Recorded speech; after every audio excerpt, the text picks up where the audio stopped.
You may have read, as I had, how the Sagrada Familia became the tallest church in the world when its cross was added to it last year.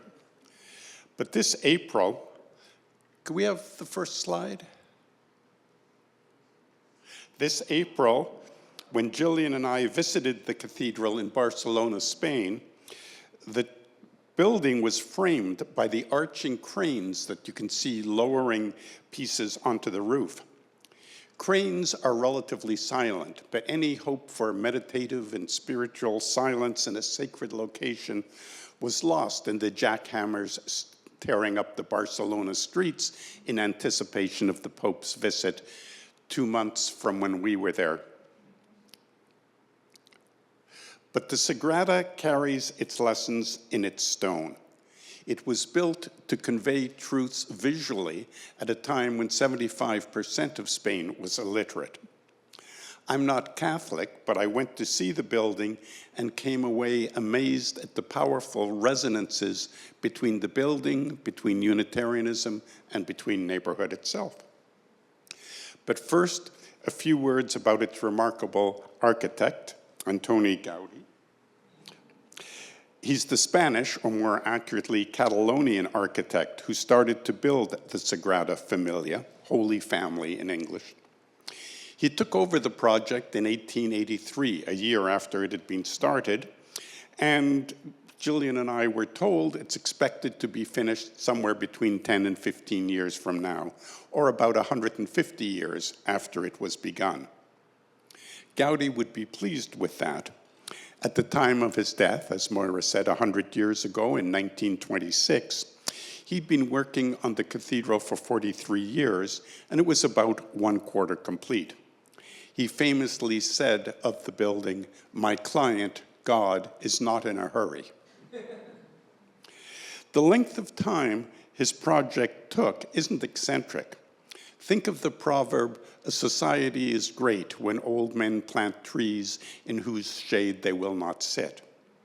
Or of the indigenous long perspective of looking 7 generations ahead before making any important decisions. 7 generations is almost exactly the length of time the Sagrada will have taken. Isn't a congregation also something that we build together, hoping it will outlive us? Setting up our finances, thank you, Mark, not just for our time, but for times that lie ahead of us. Setting up programs for children, pushing social and environmental action that we hope will create the best possible world for future generations. We need to nurture Gaudi's radical patience as we work in service of a vision we may not live to see completed. By the time of his death, Gaudi had given all of his possessions to the building of the Sagrada. And when he was hit by a tram on the way to the confessional, he lay in the streets unattended for 2 hours because people assumed he was a homeless vagrant. 2 days later, in hospital, he was recognized just before he died. His funeral at the Sagrada drew a crowd of people 5 kilometers long. As a contemporary newspaper wrote, he had left on Monday from the Sagrada all alone. He returned on Saturday with the whole city by his side. He's currently being considered for sainthood by the Vatican because of his heroic virtue. Gaudi knew that his project was a living entity, and that, like all living things, must have nurture and sustenance. One of the reasons the Sagrada Familia took so long is that from the very beginning, it was self-funded. Gaudi, who was a very successful architect when he started the project, refused to take any of money from the Catholic Church or the Spanish or Barcelona governments, relying totally on private donations and what he could put into it. He felt that if he accepted money from church or state, they would want to make decisions about how the building looked, how it was built, and that was unacceptable to him. He had had a number of major disagreements with clients in the past who wanted to change his designs, and Gaudi, who had a unique style, did not want it diminished by anyone.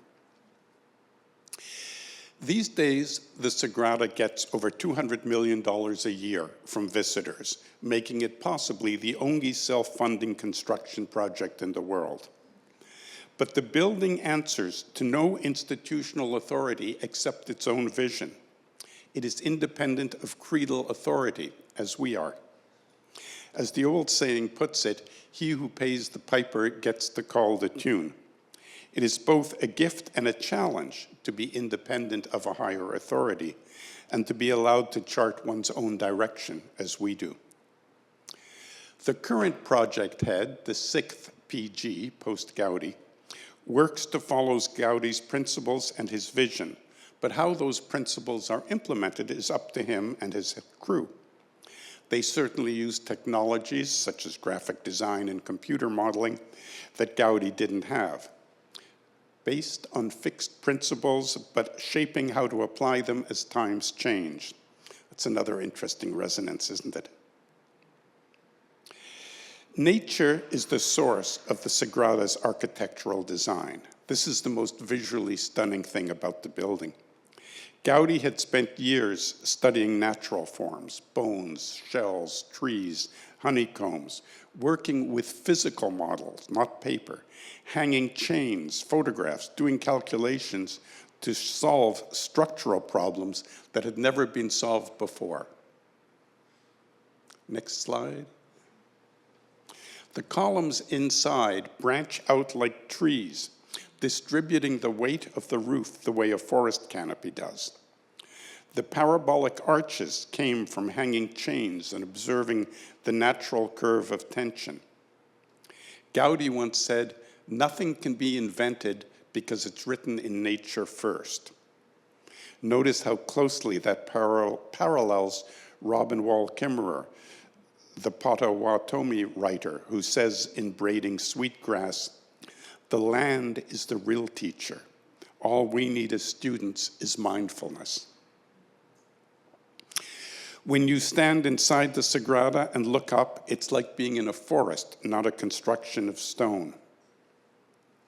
As in nature, there are no right angles in the Sagrada. It's all curves and naturally evolving shapes.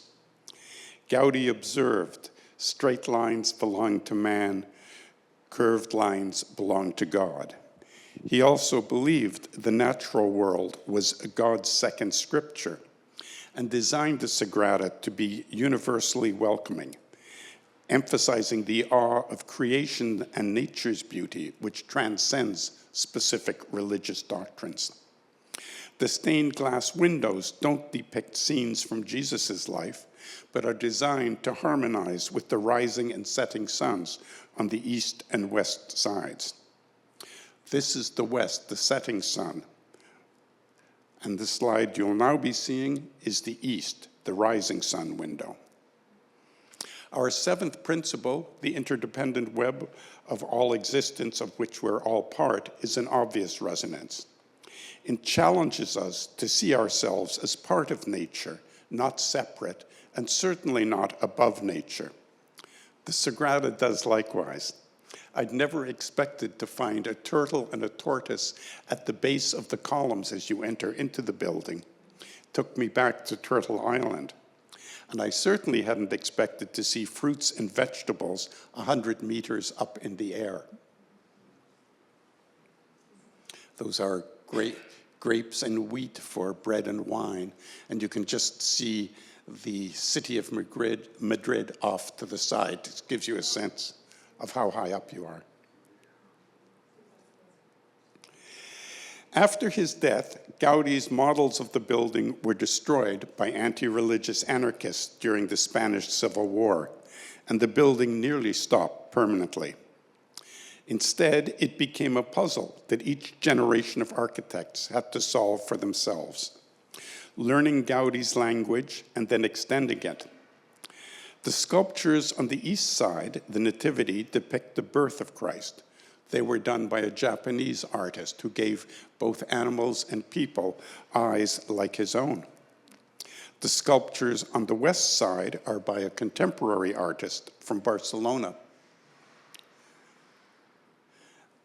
They depict the crucifixion and are based on Gaudi's stated intent that they be harsh and cruel as if made of bones, to evoke fear and represent the brutality of Jesus' sacrifice. The third facade, representing the glory of the resurrection, is still under construction and no one knows how it will look. Gaudi said, "I know the personal taste of the architects who follow me will influence the project, but that doesn't bother me. I think the temple will benefit from it. Great temples have never been the work of just one architect. We don't know how Neighbourhood will develop, but we can be sure that our leaders in the future will see things differently from our leader in the present and our leaders of the past. And we can be certain that's as it should be. Revelation is not a closed book for Unitarians. What we do now will be done differently by others in the future. I suspect if great temples have never been the work of just one architect, great communities have never been the work of just one congregation." Gaudi famously said about building the Sagrada, "To do things well, you need first love and second technique." He understood how love without values or technique becomes inefficient and unfocused, while values without love lack any soul. I'd expected the Sagrada Familia to be an inspiring building celebrating a religion I didn't follow, and I was not disappointed with that. I'd not expected it to make me think more deeply about our own congregation's life and future, and that was an unexpected gift. And thank you for listening.